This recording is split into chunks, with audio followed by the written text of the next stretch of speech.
Hi YouTube, welcome to my crazy obsession video. So I don't know which video is going up first or last or whatever. I'm just crafting. However, I decided to make a series because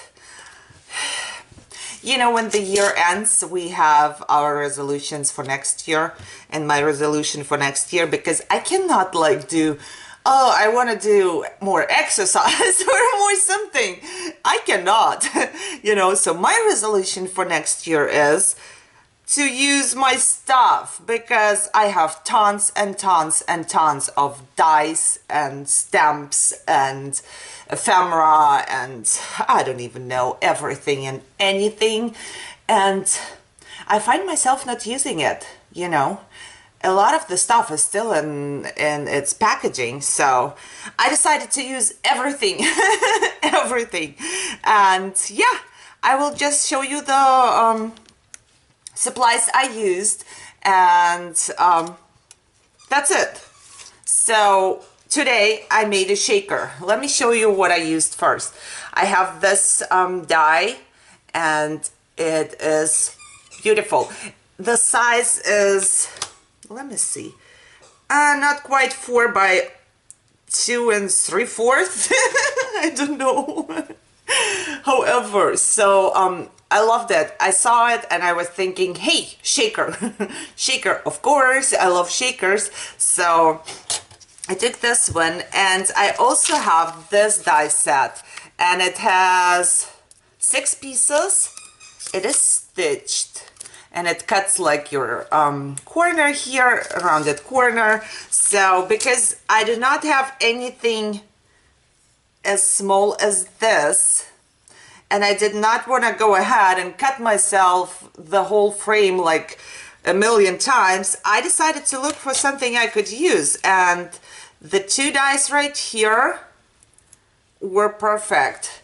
So to cut myself a frame, I would line them up, and I would just stick a little bit of painter's tape. I think you call it this way. From both sides, but I lost one. So that's okay. So they stay in place, and they cut always the same thing. And I cut myself, I don't know, maybe 5 frames or something like that.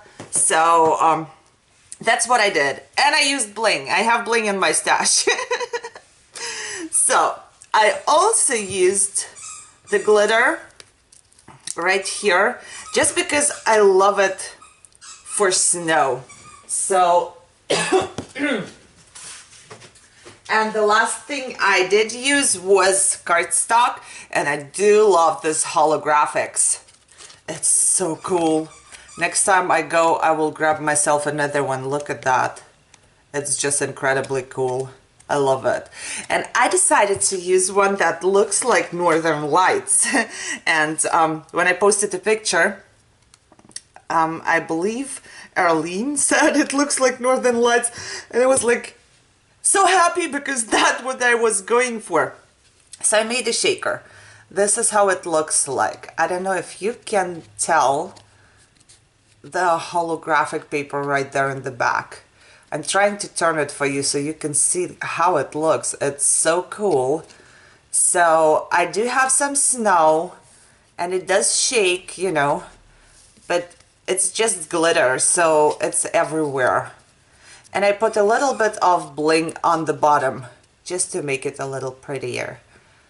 So I cut myself glittery, very glittery paper here. You can see it, I believe. And then just normal thick cardstock for my frame. So it looks like this. And I'm just in love with that. You can put this onto a card and then just make a card. If you hear this in the background, it's Luna playing. I know that could be annoying, but I'm almost done though. So you could put it onto a card, or you can just keep it this way. It is too big for your pocket letter, but you can put it into a flip book, flip card. Let's see, it is too big, right? Yeah, I think it is too big. If you cut it a little smaller, it might fit into a pocket letter. And I thought that I, excuse me, I thought that I had a pocket letter out here, like the sleeve. but I don't. So let me see. There would be the sleeve. It gotta be a little bit too big. Well, it almost fits, but you would have to cut a tiny bit off. It's almost, you know, so you would have to cut a tiny bit off from the sides. Not too much, because it's almost cut off already, you know. So, or you cut the whole thing here off the frame and just stick it onto a smaller card. That would work pretty good. So yeah, I wanted to share this with you. It's not too many things I used, but I could make a wonderful, wonderful shaker, and I can make it in any color I want. And if you don't want a shaker, you can just take the cutout and stick it onto a paper. You know, maybe you have, I don't know, paper with snowflakes or whatever as a background, and then the cutout on top. You can make a card just like that. You don't need to make a shaker, you know. So just keep this in mind. I love this little die. I'm in love with this. And I must say, the best decision I've ever made was to buy nesting dies, because yeah, it's a shaker in itself. You know, you don't need this to make shakers. You can just cut yourself the frames and then take the inner part out and cut yourself the base and then stick everything on top, and you have a shaker, whatever shaker you like. You know, you can put some stamps in there or whatever. Yeah, so nesting dies are a very good idea, because you can just cut whatever in the shape, and then you can adjust the size. Okay, guys, Luna is annoying. I have to go play with her. And I hope you enjoyed this. If you did, give me a thumbs up and subscribe to my channel. There will be more. I have tons of dies. I keep finding dies in, you know, weird places in my room. So, yeah. If you liked it, like I said, give me a thumbs up, subscribe to my channel, check out the description. There's a lot of stuff going on. And just enjoy your day, and I see you in my next video. Bye-bye.